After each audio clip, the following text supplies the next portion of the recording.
안녕하세요. 여러분의 경제학 장박 박사입니다. 오늘은 조금은 낯설지만 아주 흥미로운 주제, 법 경제 이론에 대해 알아볼 겁니다. 자, 수업 시작하기 전에 어떤 학생이 저한테 이렇게 물어봤다고 한번 상상해 볼까요? 교수님, 법은 법이고 경제는 경제지. 이게 대체 무슨 관계예요? 전혀 다른 세상 이야기 같은데요? 아마 많은 분들이 이렇게 생각하실 거예요, 그쵸? 아주 좋은 질문이에요. 근데 사실은요, 우리의 모든 경제 활동이 법률 시스템이라는 보이지 않는 울타리 안에서 이루어지고 있어요. 이게 없으면 경제 활동 자체가 불가능하거든요. 비유하자면 법은 우리 경제의 운영체제, OS 같은 거예요. 이 OS가 있어야 우리가 앱을 깔고 게임을 하듯이 물건을 사고 계약을 맺는 모든 활동이 가능한 거죠. 자, 그럼 이 법과 경제를 연결하는 법경제 이론이라는 게 대체 언제부터 시작됐는지 그 역사를 한번 거슬러 올라가 보겠습니다. 그 시작은 생각보다 조용했어요. 바로 구법경제 이론이라는 시대부터죠. 네, 이 논의는 무려 19세기 말에 시작됐어요. 이때를 우리가 구법경제 이론이라고 부르는데요. 이때는 지금이랑은 좀 많이 달랐어요.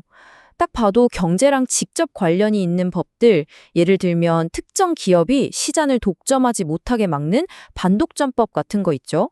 이런 아주 한정된 분야만, 그것도 산업조직론이라는 아주 좁은 렌즈로만 분석했던 거죠. 그러니까 그때는 법경제 이론이 무슨 독립된 학문이다, 이런 느낌이 전혀 아니었어요. 그냥 경제학이라는 커다란 학문 안에 있는 아주 작은 하위 분야, 산업조직론의 일부, 그 정도로만 여겨졌던 거예요.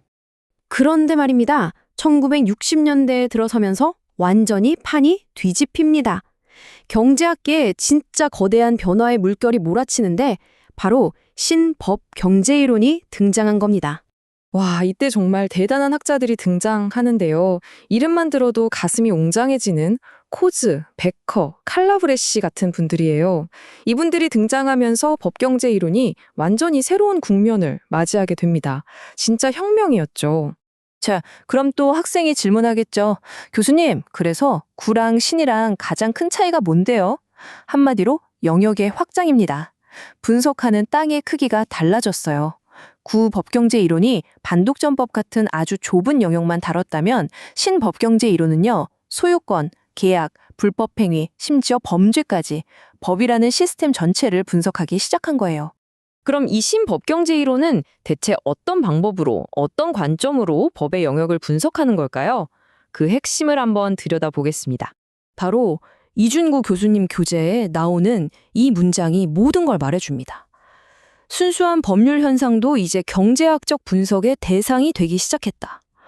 와, 이게 진짜 혁명적인 선언이에요. 예전에는 그냥 정의와 권리의 문제라고만 생각했던 것들을 이제 경제학의 도구로 분석하기 시작했다는 뜻이거든요. 그리고 그 핵심 도구가 뭐냐? 바로 자원 배분의 효율성이라는 관점입니다. 법률 제도를 볼 때 이게 과연 효율적인가라는 질문을 던지는 거죠. 여기서 효율성은 단순히 돈을 아끼는 차원이 아니에요. 어떻게 해야 우리 사회 전체의 이익을 가장 크게 만들고 불필요한 손실은 가장 줄일 수 있을까? 이 관점으로 법을 다시 뜯어보는 겁니다. 그래서 분석 대상을 보면 정말 깜짝 놀라실 거예요. 불법행위, 계약, 소유권은 물론이고 범죄 문제, 심지어 이혼할 때 재산을 어떻게 나눌 것인가 하는 가족법 문제까지 다룹니다. 어떤 학생이 설마 이혼 문제까지요? 하고 놀라서 묻더라고요. 네, 맞습니다. 그것까지도 경제학적 효율성의 관점에서 분석하는 거예요. 정말 대단하죠? 자, 오늘 배운 내용이 조금 복잡하게 느껴질 수도 있으니까요. 제가 핵심만 딱 다시 한번 정리해 드릴게요.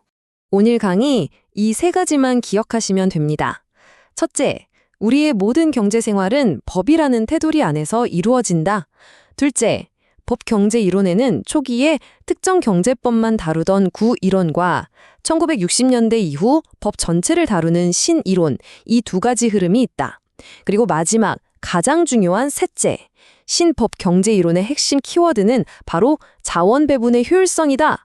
어때요? 간단하죠? 하지만 여기서 우리가 정말 깊이 생각해봐야 할 질문이 하나 남습니다. 모든 법을 이 효율성이라는 잣대 하나만 가지고 평가하는 게 과연 바람직한 일일까요? 법이라는 게 효율성만 추구하면 되는 걸까요? 우리가 중요하게 생각하는 정의나 공평함 같은 가치는 그럼 어떻게 되는 걸까요? 효율성과 정의가 부딪힐 때 우리는 무엇을 선택해야 할까요? 이 질문에 대한 답은 아마 쉽게 내릴 수 없을 겁니다. 여러분도 한번 곰곰이 생각해 보시면 좋겠습니다.